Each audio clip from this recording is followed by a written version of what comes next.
Discussions in this show are for entertainment and educational purposes only and should not be construed as specific recommendations or investment advice.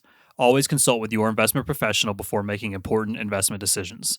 Securities offered through registered representatives of Cambridge Investment Research, Inc., a broker-dealer and member of FINRA and SIPC. Advisory services through Cambridge Investment Research Advisors, Inc., a registered investment advisor. Cambridge and neither SmartPro Financial nor Bridgeway Wealth are affiliated.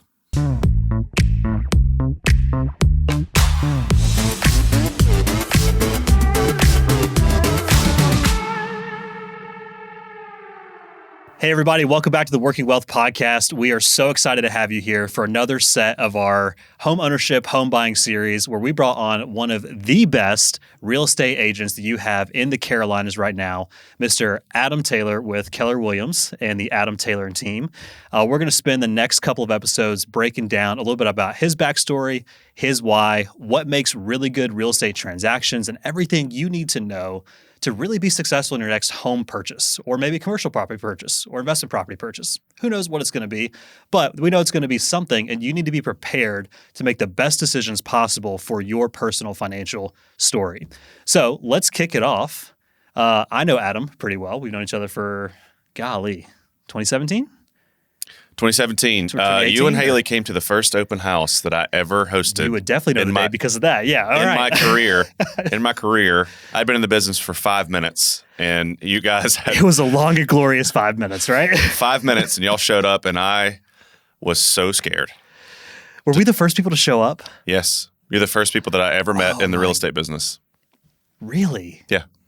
I always forget that until you tell the story. Yeah. I was terrified. Hey, you know what? You did everything right. You did everything right because, and I'll tell you what it was. We walked in James Anderson's house. That's right. Actually, Yep. I know exactly which house it was. Yep. And we smelled the cookies. Mm-hmm. It was the classic real estate experience, right? Open house. You know. Was it a Sunday or a Saturday? Oh, Sunday 2 to 4. Classic. 2 to 4. That's right. Had the cookies. We had the coffee. We had the flyers. I was quaking in my boots. It was fine, but we're here. Yeah. Sold a couple houses since then. Just a couple. So, That's a couple. It only takes one or two. That's right. To be successful in real estate, That's right. Yeah. That's right. Awesome. Man, I love that. I love the fact that we have such it's a cool, weird, fun story of like how we met and then also how we've obviously both of us, our businesses have grown so much over the past few years. Yep. And that's what I really want to start out talking about with you today is, break down for the people a little bit about, who you are, what got you into real estate, what is your vision, your passion, your mission, all those things. And let me start before you jump in, though, and say one thing, and you're going to correct me if I get this wrong, is, to my knowledge, the Adam Taylor and team with Keller Williams is the #1 real estate team in North and South Carolina. Yep. That's exactly right. So I'll float you up. Perfect. You don't have to do it for yourself. Let me do it for you. Love it. But yeah, so tell us more about yourself. What got you in the business? What do you love about it? Maybe a little bit of what you hate about it. I don't know if there is anything. Let's just kind of make it happen. Awesome. Am I looking at that camera right there? You can look at whichever camera you want, and Josh will adjust for that. Perfect. It does. Yeah. Okay, all right. awesome. Let's just talk here. Awesome. That's fine. Sounds good. Yeah. And we'll keep that in, by the way. Perfect. Love that. So born and raised here in the upstate of South Carolina. Actually born and raised in Lawrence. Go Lawrence. Go Lawrence. But being from Lawrence, there wasn't a whole lot there. So we would always come to Greenville to go do anything fun, to go to the movies, go to dinner. So I've been, in the upstate pretty much my entire life. Went to Lawrence High School, graduated from Lawrence High School, went to North Greenville University on a baseball scholarship. And for me, leaving North Greenville, it was either play professional baseball or join the military. And I had the opportunity to play professional baseball, signed as a non-drafted free agent. Played for a long time, still love the game. It's incredible. And you still play a little bit. Still play a little bit. A little walk-on. Yeah. High Point, right? Yeah, that's right. So I still have a contract with the team in the Atlantic League, which is basically like a very, very high-level independent baseball organization. So like I said, whenever I left North Greenville, I had the chance to play professional baseball, but I stayed on as a graduate assistant and got my MBA. Okay. And as the time that I'm trudging through the minor leagues, making $800 a month, in 2015, I had to make a financial decision to retire from baseball and go to work as an underwriter at TD Bank. Yeah. Because my wife and I were getting married in 2015. And that started off a journey of my first big boy job of learning how to read credit, learning how to make underwrite deals, learning basically a full picture of what the home, auto, credit profiles, all of those very base level things. I got a great knowledge and understanding of it. Mm-hmm. While I was at TD Bank, I worked noon to 11 p.m. Thursday, Friday, Saturday, Sunday, because I was an underwriter for the West Coast living in Greenville. And it was cool at the beginning. It was fine. Yeah. They gave me an opportunity for a job promotion up in Detroit, Michigan. I did not know for that. a small Okay. pay raise. Yeah. To which I politely said, absolutely not. Yeah, right. And that really kind of signaled a shift that I wasn't willing to move, climb that corporate ladder. So they kind of, I wouldn't say balled me up and threw me in the corner, but I wasn't as useful to them anymore. Right. So then I kind of went through a season of, I'm not sure what I'm supposed to be doing. Yeah. And I remember specifically one night I was praying at TD Bank 10 o'clock at night after missing putting my child to bed, spending the evening with my wife, all this stuff. I'm like, I'm not happy. This is not what God has for me. Yeah. So I remember specifically praying for passion, purpose, direction, vision. And it was almost as audible as I've ever heard God, where he said, real estate and the military. And I sat back and I processed that, because what that meant is, it sounds really cool, but what that meant was me leaving a W-2 lifestyle, going to be self-employed. Also, by the way, leaving home at 27 years old with a house and a family, a daughter, a dog, going to basic training, getting my head shaved and everything that I own on this planet in a Foot Locker. Yeah. But it also meant me being away from home for 9 months, getting my training done. And so it was just this cosmic shift in my life at that point, going from that lifestyle to the new lifestyle. And I came into the business with a listing. As you know, you were the first people that ever come through it. And I had it calculated in my brain. I said, if I totally fall on my face on this, if I sell James Anderson's house, shout out to James. What up, James? What's up, James? Hashtag Pintail Goods. Yeah. Check it out. If I sell James's house, I can at least pay back the debt that I had incurred with going to school and paying to take the tests and all of that stuff. Well, we sold James's home. We helped him and Francesca buy their next home. So I was in the positive. Yeah.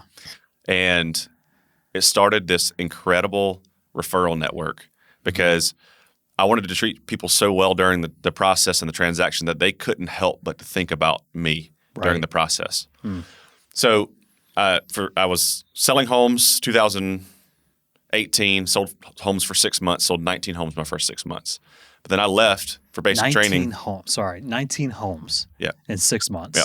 What does the average agent do right now? In a year? Yeah. About seven or eight. I just want to throw that out there. Yep. Yeah. And I left for basic training and officer candidate school, commissioned as a second lieutenant out of Fort Benning. Yeah. Came back, sold another 19 homes in that next 6 months. And So you're basically 12 months in experience, obviously 9-month break. Yep. And you've already done 6 times the normal production in 12 months. Yep. Great. Yep. Awesome. With no real systems outside of like, I'm going to treat this person so well that they cannot help but to think about me anytime they think about real estate. So it became this thing where I actually came back and instead of working 40 hours at the bank, I was working 20 so I could work on my real estate business. And I went from selling 38 homes my first year to 60 the next year. And 60 became 100, 100 became 120, 120 became 150. And then this year we'll do about 180 homes. Yeah. And, obviously the skill set has changed a little bit, because now it's about bringing good people on board. So now we have a growing organization with 12 people. And so you asked kind of our core values, our mission, where we're going, what we're doing. So our mission statement is that we exist so that all people have the opportunity to build wealth, health, and happiness through the power of real estate. Our vision statement is that we are the resource for all things real estate in the upstate.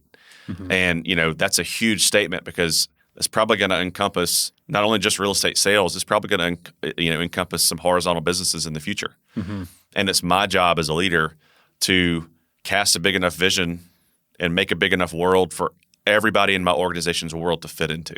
And if I don't, I will lose people. So it's been this incredible journey of I have no idea what I'm doing to I'm still up at 11 o'clock at night working at TD Bank building this business while everybody else is sleeping. And it was such a cool season of life where I was so exhausted. But I knew what I was going after, and I knew that what I wanted out of life. And then God allowed me to bring a lot of really great people on and change their trajectory and their family trees forever. Right. It is such a humbling and a life-giving thing. And we're not done. We are just getting started. I'm telling you when I'm telling you we're just getting started, we are just getting started. Yeah. I love that so much. Yeah. And so I want to make sure we talk about the real estate process, like transactions, finding the right home, like those kind of things. Yeah. But one of the things I found in doing this podcast, which we're still fresh on this, but like, these conversations, I love to just let them go where they're going to go. Yeah. Right. Because I feel like there's so much more people can learn about their own personal wealth journey, which, we help people with every single day. Yeah. You help people with every single day. But like the personal side of this is more so like for you, there's so much packed into that right there about what does it look like to have faith?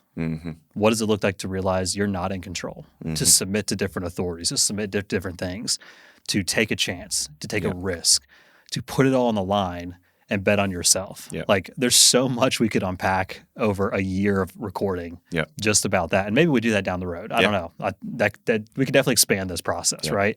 But I think that with that, I want to point out a few things just for those that might be considering getting into real estate or considering just starting a business or whatever that may be is you talked about the $800 a month pay baseball, which mind you is also traveling around the Southeast playing. Yeah. Right? Or across the country. That was the Midwest, but yes. Midwest. Okay. Yep. So $800 a month, traveling across the Midwest, engaged, about to get married, figuring all that kind of stuff out. Yep. That alone, like I feel like most people today, and I get inflation, whatever, but like most people today, they don't understand or they're not willing to take that short-term hit for the passion or for the dream with the expectation or the anticipation of what could happen down the road. Right. Can you just like talk about that for a second? Yeah, I'm putting you on the spot, but no. It's what I've realized is that people have way more dreams.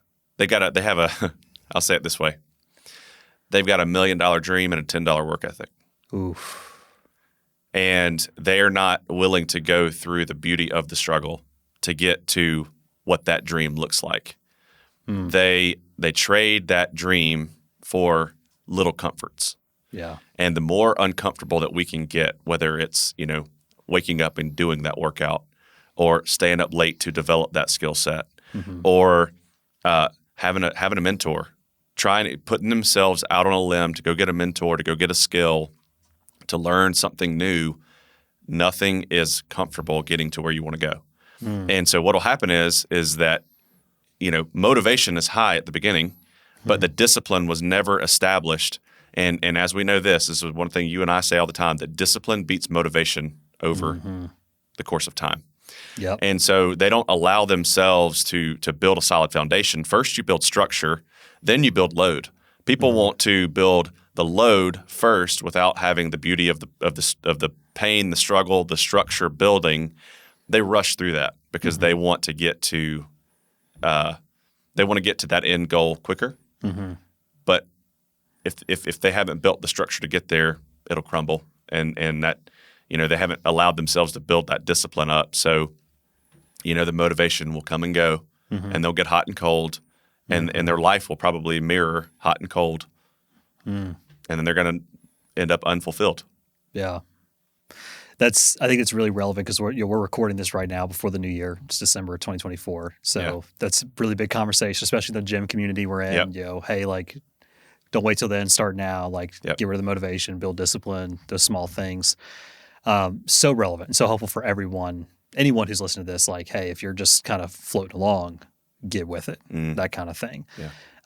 I think that's really important, though. The way you describe that is like, let's relate that to real estate. Yep. So like when I walk through a real estate conversation with clients and we talk about buying a home, selling a home, buying a second home, investment property, commercial, whatever it may be, it's a pretty emotional transaction for the most part, at least from what I see for people. Yep. And a lot of times the risk that I see in that is there's some really good core fundamentals of like being ready to buy a home. Yep. And obviously there's a whole world of credit and loan options and things like that, which, by the way, we talked about with Sarah Borson on our past 2 episodes. So go check those out about, borrowing and things. But thinking about that emotional transaction, from my perspective, I see a lot of people today, they let that emotion kind of be that motivation or that comfort or the security feeling rather than having a good structure and foundation to be ready to buy a home. So I want to take that and let's talk about, from your perspective, like what is the right process to go through to get into a home? And let's talk about that, but also talk about, part of that is your process is the right process, right? I would say so. But let's also think about just in general, like what should people be thinking about when they're looking at that next purchase? Those kind of things. I'm really glad you brought this up because this is absolutely our specialty. You listeners are going to get the opportunity to, what I'm getting ready to tell you is the benefit of thousands of conversations. And starting off as a newbie agent, I didn't know what I was talking about. I just, let's go see a house. But emotion dictated everything. And so over the course of thousands of conversations, I've pretty much removed all of that emotion side of the bad emotion. So the only stuff that they feel is good emotion. So what I mean by that is we take all of our buyers through something called a in-person, or if they're out of town, Google Meet or Zoom, buyer game planning. That's what we call it, the buyer game planning. And there's so much to unpack in a buyer game planning, but there's 4 pillars. Because a lot of buyers that are out there, it seems so overwhelming. So I want to give them just 4 things to think about. So our buyer game planning is 4 things. The first is we go through a mortgage calculator. Okay. Simple mortgage calculator. And the question that I ask them is, what payment are you trying to get into? Because most people are thinking in terms of their payment. And us as risk advisors and as advisors in a different way, as we can't have this person house poor. So what we do is, because during that mortgage calculator, we're sourcing their down payment. We're figuring out if they have 3% down, or maybe they don't have any money, which is okay because they can still go and get a USDA loan. They can still go get a portfolio loan with 0% down, or they might have $100,000, $200,000. They might be getting a gift.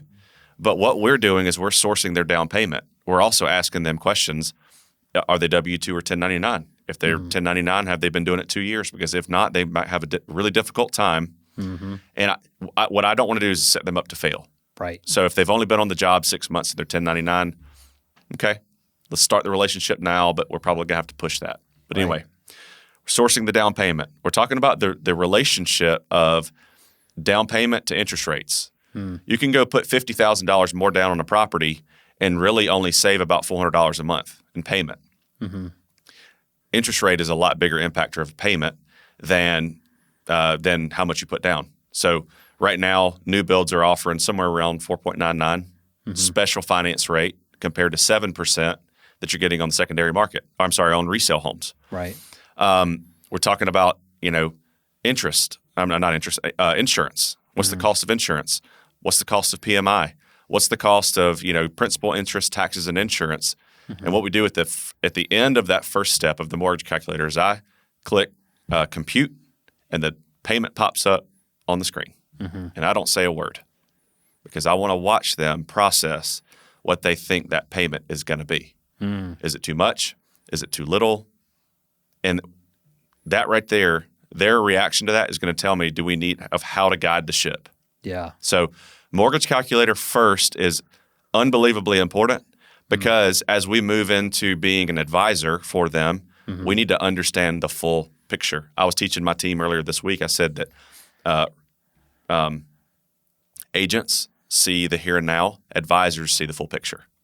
So I think I saw that on your Instagram, actually. Like there's like a screenshot or something of you teaching that. That was incredible.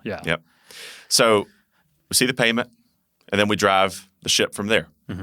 The second thing that we go through, and you're going to love this, is our local market statistics. Because what we do is let's say we're working with a buyer, Mr. Buyer, it's our job to help prepare you for, this is my Army coming out a little bit, the battlefield that we're getting ready to go into, give you the landscape, help you understand supply and demand and what to expect through the process. So we always talk about supply and demand.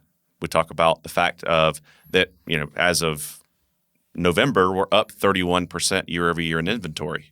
So, Mr. Buyer, you've got 31% more homes to look at. Right. We were at 2.9 months of supply last year. Now we're at 3.8, which means it's signifying a shift from a radical seller's market to more of a moderate seller's market and giving a little bit more power back to the buyer. Right. Our average days on market are up to 48 days, okay, up from about 30. So again, signifying the shift from a radical seller's market back to a more of a moderate seller's market. We look at average sale price to list price. Our average sale price to list price is 98.4%. It's also saving me time in the future because there is no statistical, backing of somebody coming in and offering 75% on a house and getting it because our average is 98.4. Right. So we're kind of help building the story, and if I've got to help bring somebody back to reality in the future, I'm bringing them back to truth, and I'm bringing them back to third-party information. It's not my information. Yeah, it's what the market's telling us. Right. So we look at our market, our strategy.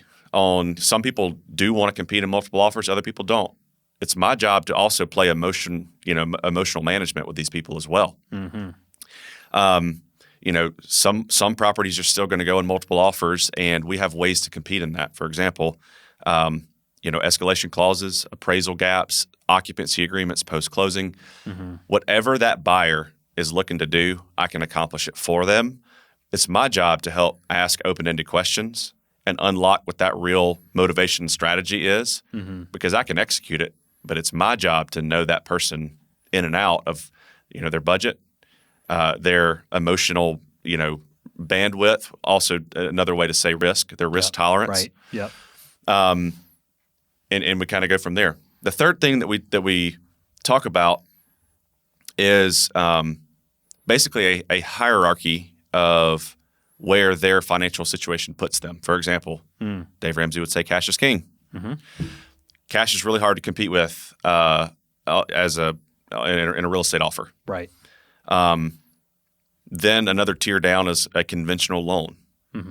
Then other loans that are government backed, I call them the alphabet soup, FHA, VA, USDA, are either government backed or government insured, and it's more difficult on a seller from a condition perspective. So I tie it all together in terms of if you're going to need closing cost assistance and you're an FHA loan, you are not going to beat cash if it is the same number. Assuming the same number, both offers go in, one's cash and one is FHA needing closing costs, you're not going to win. Right. It's important to have that conversation up front with them to guard their emotion. Yeah. And then on the other side of things is we will, once we're done talking about kind of the strategy component, then we do the fun part of looking at homes. Yeah. So what I do is I go in and I build out a property search for them based on their parameters, price, location, bed, bath, got to have a fence, a primary bedroom on the main floor, whatever they want. They get to see how we build it out in our search so that they will then in their mind say, yes, I have built this search, and we start the drip feed from there. And that is such a good bite-size chunk. It usually takes about an hour, but the buyer game planning is, I've taught this across the country, and it is one of the most impactful things because we're gonna help 120 buyers this year. Yeah. And it just sets great expectations. And of course, that's just to the point of getting to contract. Yeah.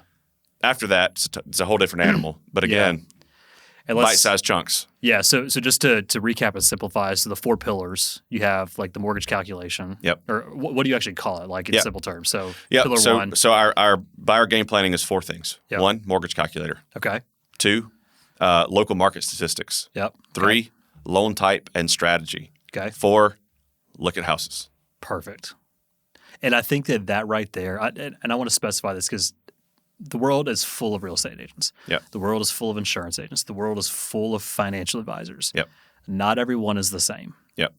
and you get what you pay for, and Right. you get what you actually allow yourself to get. Yep. Most people are not allowing themselves to see what is possible, and they just go with what is comfortable. Going back to what you're saying before about like the business shift. Yeah.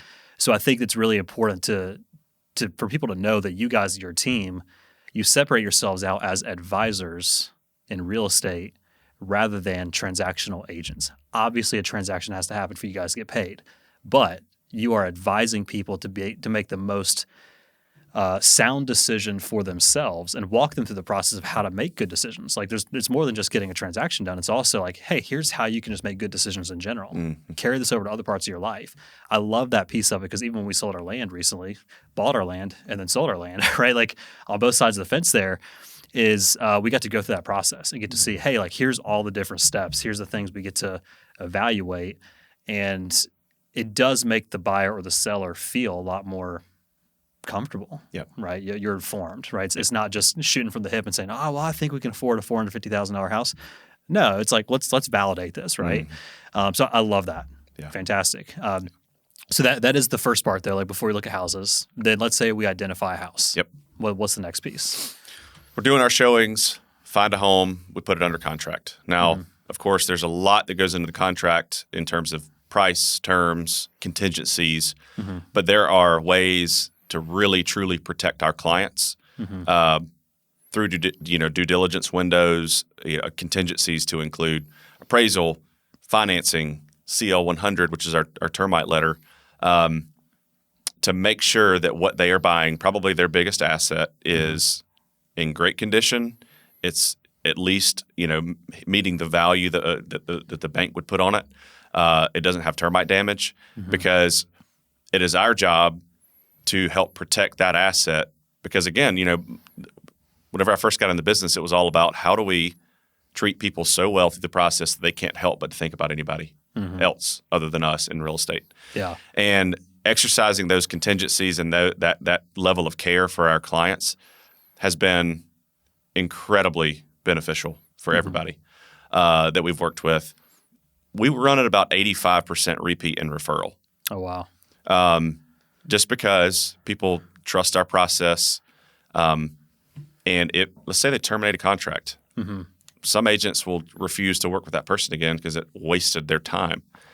Yeah. The fact that's a whole other podcast episode right there. The fact I talk about that with other advisors all the time. I know that when somebody comes to me and my team asking for connections in the community, that's whenever we have won them.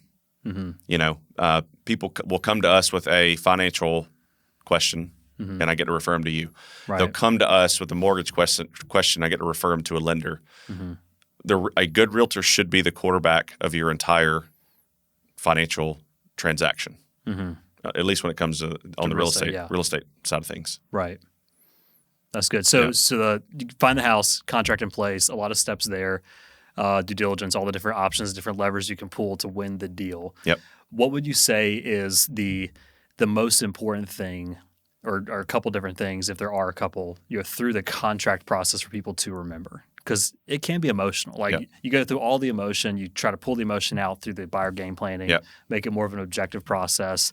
Well, now we found the house. It's the dream house, right? Like what are the things you do to help people, for lack of a better term, just like relax and be objective, even in that more emotional piece of, I submit an offer, we give them 2 days to decide. Like, what are the things you do to make that process go smooth? So once we're under contract, the beautiful thing on this is I have some really great people on my team. Ryan Woodring, we call him the professor. Yeah. We've got this key dates timeline that goes out with immediate next steps. Letting them know that as soon as we go under contract, we're going to be sending that to the lender, to the attorney, and we're going to schedule inspections. Lender for lending things to happen, attorney for title work and stuff like that to happen, and then start that inspection process. And we're also going to pay earnest money. The good thing is we work with a lot of attorneys that have this program called Earnest, where they can do online deposits for their earnest money, not even take a check in anymore. So it's online there. A key dates email will go out and we're like, star this, keep this. This is the roadmap of how we're going to get to closing. Earnest money's due in X date. This is your due diligence window. This is your financing window.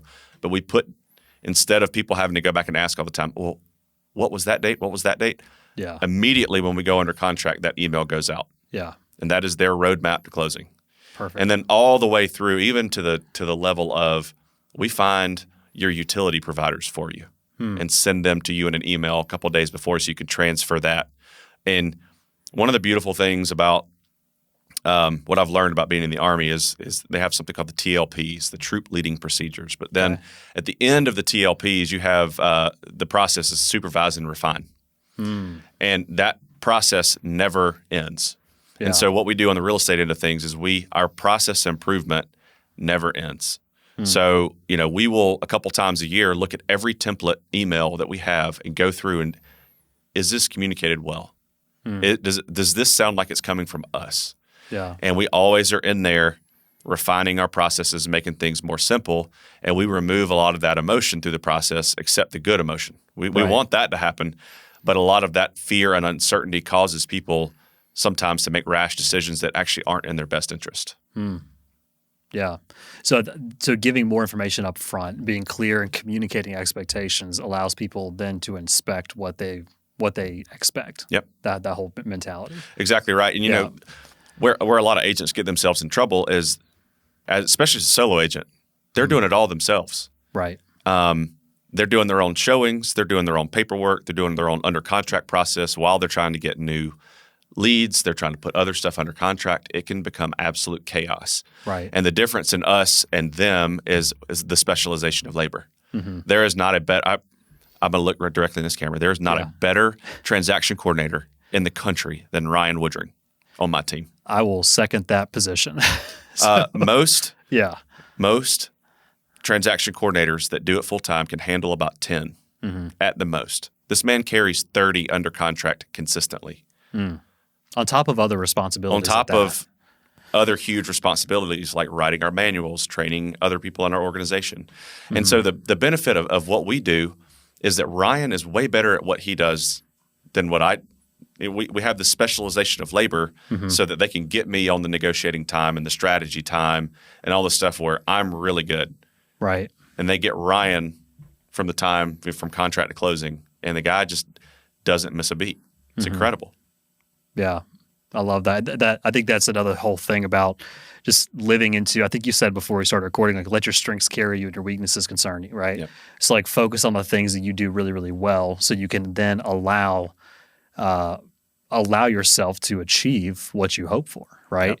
Yep. And carrying that into even like using an agent, right? Because I know that's always a conversation is specifically on the sell side, right? Yep. Not necessarily the buy side, but on the sell side. Yep. There's still some people out there that feel like they should do for sale by owner because, I don't want to pay an agent to sell my house, right? Can we talk about that for a few minutes? Sure. Let's talk about the value of the agent because in my mind, it's just kind of pretty clear is that's not your strength, right? Yeah. Like you don't have access to NMLS. There's some platforms out there, but you're not getting proper showings. You're not getting proper coordination, like all that kind of stuff. What is the real value on the sell side of working with a qualified agent and a team to help you get the most for your asset? Yeah, it's a great question. And I tell people this often when they ask a similar question, should I use an agent? I'm like, well, I can work on my engine, but I choose to take it to, the appropriate place. I choose to take it to the professional. Yeah. I might fix my engine, but it's going to take 10 times as long with 100 trips to Home Depot or to O'Reilly's. I hope you're not going to Home Depot to fix your engine. But that's, to O'Reilly's. Yeah, there you go. But they're going to know exactly what they're doing. Yeah. So there's a legal side of things and a transfer of risk off of the homeowner to the agent when it comes to seller's disclosures and lead-based paint forms and personal property statements. And there are so many things, and the list is almost endless of the things that could go wrong through the process. And to be fair, sometimes it still goes wrong with an agent involved. But you've been there and done it across thousands of transactions rather than somebody selling 1 or 2 or 3 homes. The scope of work that we can provide and put together from a legal protection is well worth what we can the difference in what the commission they're going to pay. That's just on the compliance end of things. The strategic side of working with an agent, a lot of people are like, the home down the street sold 6 months ago for X, so I'm going to add X plus 5,000. That's how most sellers think if they're doing for sale by owner. But they don't know, again, back to this conversation, that inventory is up 31% year over year. Therefore, it's really more competitive for sellers. In this market right now, if they're selling, a resale home, that buyer's interest rate is going to be 7%. But they can go down the street to a new build to Meritage and get 4.99. Right. And even if they want to sell their home for $300,000, a $300,000 home at 7% interest is the same payment as basically $420,000. If I did my math right, $420,000 at 4.99. So would you rather have a larger valued asset for the same payment or a lower valued asset for the same payment? That's also brand new, maybe with a warranty from the builder. That's exactly right. Yeah. So, for sale by owners that will listen to us about an actual strategy that goes into this, in a market that is shifting, that has more inventory, rates are elevated, inflation has kind of ravaged people as well. Buyers are very sensitive right now. Yeah. So coming in, offering, and this is, maybe this will be a value for somebody today. I love the idea of a certified pre-owned home. Okay. A certified pre-owned home. Yep. So interesting. Basically looking at new builds that are beating resale. Why? Special financing, interest rates, home warranties that we just talked about, closing cost incentives, move-in packages, pre-inspections. So this is what we're doing with all of our sellers. We're at least putting this in front of all of our sellers. Hopefully they go with it because, okay, well, we can maybe do a 2-1 buy down to match some of the financing rates that new builds are offering. Having the home pre-inspected, having the repairs done, and publishing that to the buyer is going to remove the risk on that buyer. So I'm playing emotional management when I represent a seller on that buyer and that buyer's agent that it's already been pre-inspected. Here's a move-in package, maybe with you leave the fridge and the blinds, just like the new builds. We have to identify the competition and we have to beat the competition. Right. So it's not the 3 Ps. It's not put a sign in the yard, put it in the MLS, and pray that it sells. It is not that at all. That's the bare minimum. That's the bare minimum. That's lower than the minimum. That's just table stakes. That's right. Right. That's right. And so the ability to truly put dollars and cents back in our client's pocket with an actual strategy, because a lot of agents can't and don't articulate why. They just they might show up and be bubbly and have no strategy behind what they're doing. Yeah. And that's not us. Yeah. I mean, we might be bubbly, but also there's some substance behind it. Yeah, right. Yeah. And that's really the most important thing, I think, is like in any kind of big transaction, we've been talking around this, but I think it's the central theme is, and I can't remember if we talked about this before we started rolling or not, but like in the sales piece, like be calm, curious, confident. But how you build confidence is having competence, right? And that's the thing that we talk about so much is like you have to know your stuff so you can then inform people properly to build confidence for you, but also build confidence for them, right? And that's where having a qualified team like you guys at Adam Taylor and team to navigate the mess, like just to figure it out, to know it, to avoid the pitfalls, to foresee the potential issues and the challenges, that is worth a meager 3%. like I don't care how big the transaction size is, like that is worth that value. And it's the same thing that we talk about in our business, right? If we charge 1.5% for managing assets over time, but we can help you generate on average 3% more per year, plus tax savings, plus estate issue savings, plus proper protection on insurance, like all those other things, what is that really worth to you, right? And if you have a smaller perspective of, it's all just about the next dollar for me, you're going to miss out on opportunities. And I can even say when we sold our land back in beginning of November, there was no question. That's not our expertise, right? And we ended up getting more than we expected, which was fantastic because we had all those things in place, right? So I love that we're talking about this. So I'm thinking for the personal, like residential side, we've been talking about that a lot. I want to make sure we get some time to talk about investment, commercial, and a little more of your background and experience and guidance on that side of things. But just to kind of close out more of this residential piece, What are some of the key takeaways you think that every person who's considering buying and selling in the next 18 months needs to know right now for the market that we're in? It's a great question. Buyers, what I would tell you is our median sale price here in the upstate is about $315,000. Atlanta and Charlotte, if you go look, whatever source you want to look at, is about $425,000 to $430,000. Also, the national median is about $425,000 to $430,000. So we have low supply, we have high demand, and we're at a 25% discount than our neighbors. Please buy. Please buy. But I do acknowledge that rates are elevated. It's hurting people's monthly budgets, but also too, it's short-term pain for that long-term gain because you can only negotiate your purchase price one time, but you can always refinance your rate. We are 25% cheaper than Atlanta and Charlotte, and we are very quickly catching them. If you look at the values over the past 5-7 years, we have made a significant jump towards those values of Atlanta and Charlotte. So if you want future equity, now is the time to buy. Sellers, personally, I've actually never sold anything that I've personally bought. That's a good point. Yep. Helped a lot of people sell. That's right. That's right.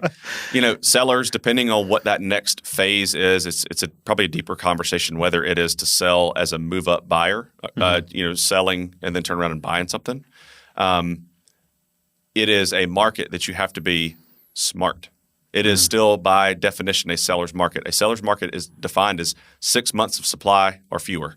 We're at 3.8. So it is a seller's market, but we are in a market that is shifting. We are in a market also here that you're going to have a lot of competition from the big box, big national builders that are able to offer incredible financing rates, incredible warranties, all of that. So it is not 2021 anymore where you can put a sign in your yard for $40,000 more than it's worth and get it. Gone are those days. Yeah. So yes, we are in a seller's market, but you have to be smart, and you probably need a good agent to advise you through the process. Right. Perfect. And for those people that are looking for either buying or selling, and they want to get in touch with your team to, maybe it's interview you guys, figure out what their best option is. Yep. How do they get in touch with you guys? Yeah. So I will give out my personal cell. It's 864-981-0222.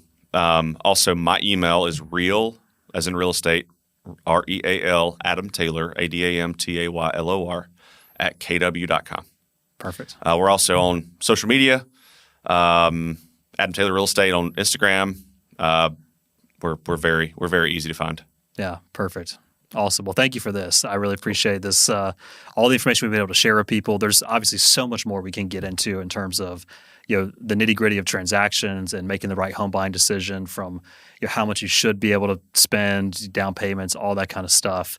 But I think this has been really, really valuable and helpful for folks. And obviously, if people need, right, if you need help with the transactions coming up in the next 18 to 24 months, and hell, 20 years down the road, we're still going to be here, right? That's right. Please reach out to Adam, his team. I highly recommend for your real estate needs, evaluate them and figure out if it's the best fit for you guys. I feel pretty confident it is for, I'll just say everyone, right? There you go. So for compliance, that's not an official recommendation, so lay off. But we'll wrap up this episode for right now, and catch us on the next episode we're going to release with Adam. We're going to talk more about your experience on the commercial side of things and investment properties, because that's a whole nother fun topic. And we'll see you there. So thanks for joining in.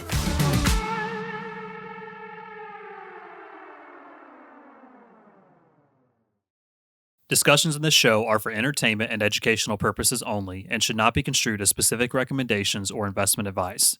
Always consult with your investment professional before making important investment decisions. Securities offered through registered representatives of Cambridge Investment Research, Inc., a broker-dealer and member of FINRA and SIPC.